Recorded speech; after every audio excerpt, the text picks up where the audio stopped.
नमस्कार साथियों, आपका एक बार फिर से स्वागत है आपके अपने चैनल। आज का सेशन है प्राकृतिक वनस्पति व वन संरक्षण। तो आज के इस सेशन का पहला सवाल है, भारतीय वन संरक्षण रिपोर्ट 2021 के अनुसार राज्य में वनाच्छादित क्षेत्र में कितनी वृद्धि हुई है। ऑप्शन ए 19.14%, ऑप्शन 19.14 वर्ग किलोमीटर, ऑप्शन बी 19 वर्ग किलोमीटर, ऑप्शन सी 25.45 वर्ग किलोमीटर और ऑप्शन डी 23.40 किलोमीटर। तो इस प्रश्न का सही जवाब है ऑप्शन सी 25.45 वर्ग किलोमीटर ये क्षेत्र में बढ़ोतरी हुई। 19.14 ये बटा हुआ वनावरण है 2011 गुना का सीकर जिले का जो सर्वाधिक है। सीकर जिले में इस बार सर्वाधिक वनावरण में वृद्धि हुई, तो ये बढ़ा हुआ वनावरण है जो सीकर जिले में है। और 19 हैं बारमेर, दूसरे नंबर पे बारमेर है जिसके अंतर्गत सबसे ज़्यादा वनावरण का बढ़ोतरी हुई है। और इसके बाद में 23.60% ये उदयपुर के कुल भौगोलिक क्षेत्रफल का वनावरण है। अगला सवाल है, वर्तमान राजस्थान में टाइगर रिजर्व की संख्या कितनी है। Option A 4, option B 5, option C 3, option D 6। तो इस प्रश्न का सही जवाब है ऑप्शन बी 5।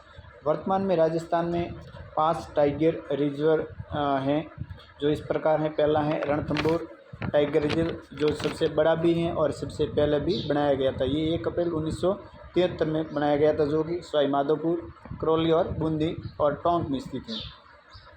उसके बाद में दूसरे नंबर पे है सरिस्का टाइगर रिजर्व जो 1978-79 को बनाया गया था। ये अलवर, कोटपुतली, बहरोड और जयपुर में स्थित है।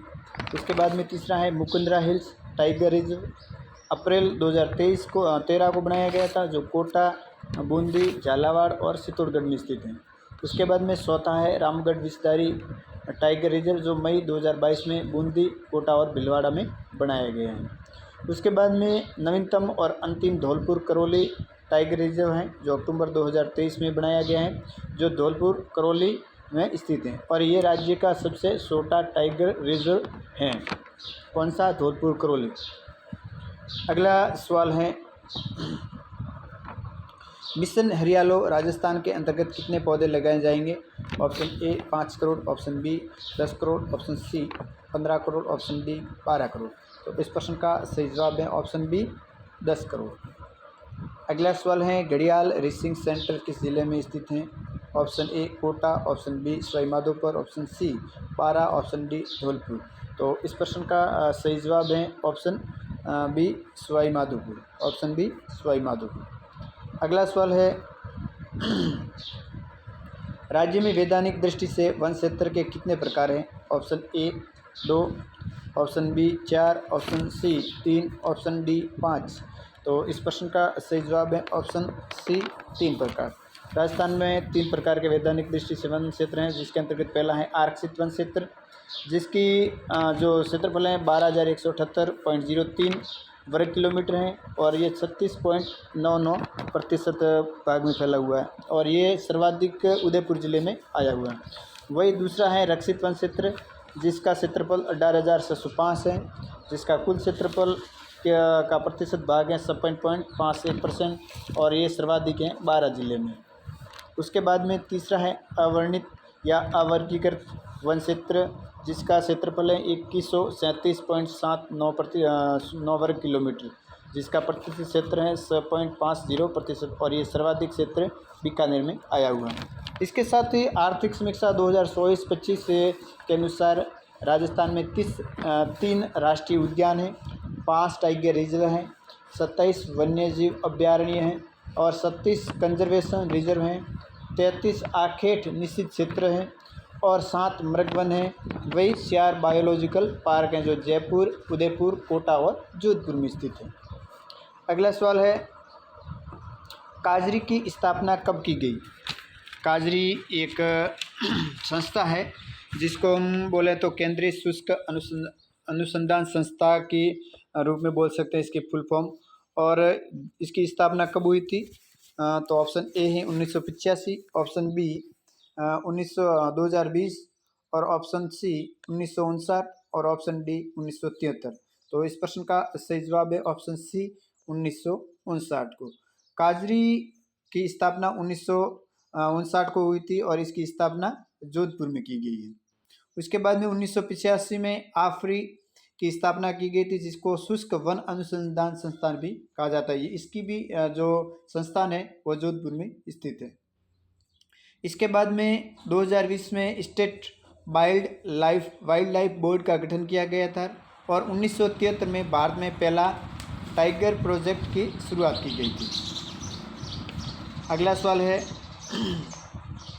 शुष्क सागवान वन सर्वाधिक किस जिले में पाए जाते हैं? Option A Banswara, option B Pratapgarh, option D Dungarpur, option D Kota.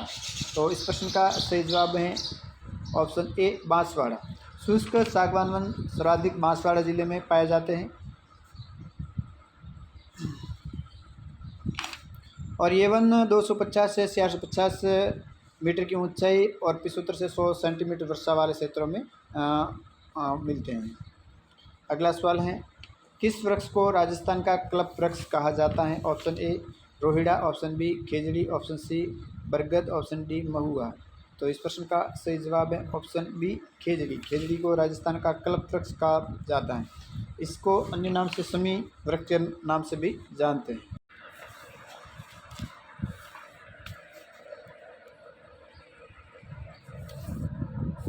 खेजड़ी जिसको अन्य नाम से जानते हैं समी वृक्ष, इसको थार का कल्प वृक्ष भी कहते हैं और 31 अक्टूबर 1983 को इसको राजस्थान का राज्य वृक्ष के रूप में दर्जा दिया गया है। रोहिड़ा राज्य का राज्य पुष्प है। इसको मरुस्थल का सागवान या मारवाड़ का टीक या वंडर ट्री भी कहते हैं और इसको मरुशोभा भी कहते हैं और ये भी राजस्थान का राज्य पुष्प वृक्ष है रोहिड़ा। उसके बाद में महुआ है जिसको आदिवासियों का कल्प वृक्ष भी कहा जाता है। अगला सवाल है, चंदन वन कहाँ पाए जाते हैं? ऑप्शन ए हल्दी घाटी व देलवाड़ा, ऑप्शन बी कोटा व बूंदी, ऑप्शन सी झालावाड़ व बारा, ऑप्शन डी जयपुर व दौसा। तो इस प्रश्न का सही जवाब है ऑप्शन ए हल्दी घाटी और देलवाड़ा। हल्दी घाटी राजसमंद और देलवाड़ा सिरोही में चंदन के वन पाए जाते हैं। अगला सवाल है, एक पेड़ माँ के नाम अभियान की शुरुआत कहाँ की गई थी? Option A Jaipur, option B Ajmer, option C Dausa, option D Alwar. तो इस प्रश्न का सही जवाब है ऑप्शन ए जयपुर। दूदू जयपुर से 7 अगस्त 2024 को इसकी शुरुआत की गई थी। अगला सवाल है, वर्तमान राजस्थान में रामसर स्थल कितने हैं? Option A 2, option B 3, option C 4, option D 5। तो इस प्रश्न का सही जवाब है ऑप्शन ए 2 रामसर स्थल हैं राजस्थान में, जो सांबर झील और दूसरा है केवलादेव राष्ट्रीय पक्षी विहार। अगला सवाल है, राजस्थान राज्य का सबसे बड़ा वन्यजीव उद्यान कौन सा है? ऑप्शन ए राष्ट्रीय मरु उद्यान, ऑप्शन बी सरिस्का वन्य जीव अभ्यारण्य, ऑप्शन सी सज्जनगढ़ अभ्यारण्य, ऑप्शन डी तालसापर अभ्यारण्य। तो इस प्रश्न का सही जवाब है ऑप्शन ए राष्ट्रीय मरु उद्यान, जो कि जैसलमेर और बाड़मेर में स्थित है। इसकी 3162 वर्ग किलोमीटर ये क्षेत्र में फैला हुआ है। इसके बाद में सरिस्का जो वन्य जीव अभ्यारण्य है वो अलवर में स्थित है और सज्जनगढ़ अभ्यारण्य है वो राज्य का सबसे छोटा अभ्यारण्य है, जिसमें ये 5.19 वर्ग किलोमीटर फैला हुआ है, जो कि उदयपुर में स्थित है और तालसापर अभ्यारण्य है वो चूरू में स्थित है। अगला सवाल है, निम्न में से कौन सा कथन असत्य है? ऑप्शन ए ज्वार सागर अभ्यारण्य कोटा बूंदी चित्तौड़गढ़ में है, ऑप्शन बी केसर बाग वन्यजीव अभ्यारण्य धौलपुर में है, ऑप्शन सी अर्ध उष्णकटिबंधीय सदाबहार वनों को मानसून वन भी कहते हैं, ऑप्शन डी राजस्थान का कल्प वृक्ष रोहिड़ा है। तो इस प्रश्न का सही जवाब है ऑप्शन सी अर्ध उष्णकटिबंधीय सदाबहार वनों का मानसून वन भी के नाम से भी जानते हैं। अगला सवाल है, लेंटाना है ऑप्शन ए बाजरे की नई किस्म, ऑप्शन बी माउंट आबू वन्यजीव अभ्यारण्य की खरपतवार, ऑप्शन सी हिरण की नई नस्ल, ऑप्शन डी उक्त में से कोई नहीं। तो इस प्रश्न का सही जवाब है ऑप्शन बी माउंट आबू वन्यजीव अभ्यारण्य की खरपतवार है। अगला सवाल, वन्य जीवों के कम होने का मुख्य कारण क्या है? ऑप्शन ए प्राकृतिक आवासों का नष्ट होना, ऑप्शन बी बांधों का निर्माण, ऑप्शन सी बाढ़, ऑप्शन डी नगरीकरण। तो इस प्रश्न का सही आंसर इसमें प्राकृतिक आवासों का नष्ट होना ये भी सही है और नगरीकरण ये भी सही है। मतलब नगरीकरण के कारण से प्राकृतिक आवासों को नष्ट होने के कारण जीवों का जो आवास है वो धीरे धीरे कम होता जा रहा है। अगला सवाल है, राजस्थान में वनों को सुरक्षित रखने की जो योजना सर्वप्रथम जोधपुर नरेश महाराजा सरदार सिंह जी ने किस वर्ष बनाई थी? Option A 1905, option B 1910, option C 1917 और ऑप्शन डी 1929। तो इस प्रश्न का सही जवाब है ऑप्शन बी 1910, ऑप्शन बी 1910। अगला सवाल है, वैधानिक रूप से वनों का प्रकार कौन सा है? ऑप्शन ए रक्षित वन, ऑप्शन बी वर्गीकृत वन, ऑप्शन सी आरक्षित वन और ऑप्शन डी उक्त सभी। तो इस प्रश्न का सही जवाब है ऑप्शन डी उक्त सभी। ये सभी हैं वैधानिक रूप से वनों के प्रकार हैं। अगला सवाल है, बटरफ्लाई वैली व बोगनवेलिया पार्क किस जिले में स्थित हैं? Option A Jaipur, option B Udaipur, option C Jodhpur और ऑप्शन डी अजमेर। तो इस प्रश्न का सही जवाब है option A Jaipur. Butterfly valley और बोगनवेलिया पार्क है वो जयपुर में स्थित है। अगला सवाल है, मासिया बायोलॉजिकल पार्क कहाँ स्थित है? Option A Jaipur, option B Kota, option C Jodhpur, option D Ajmer. तो इस प्रश्न का सही जवाब है option C Jodhpur. Machia biological park है वो जोधपुर में स्थित है। अगला और अंतिम सवाल, राजस्थान का राज्य पशु कौन सा है? या ऑप्शन ए सिंकारा, ऑप्शन बी हिरण, ऑप्शन सी नीलगाय, ऑप्शन डी रोजला। तो इस प्रश्न का सही जवाब है ऑप्शन ए सिंकार। राजस्थान के राज्य पशु दो हैं। पहला है वन्य क्षेत्र के रूप में है जो सिंकारा है और जो पालतू पशु के रूप में वो ऊँट है।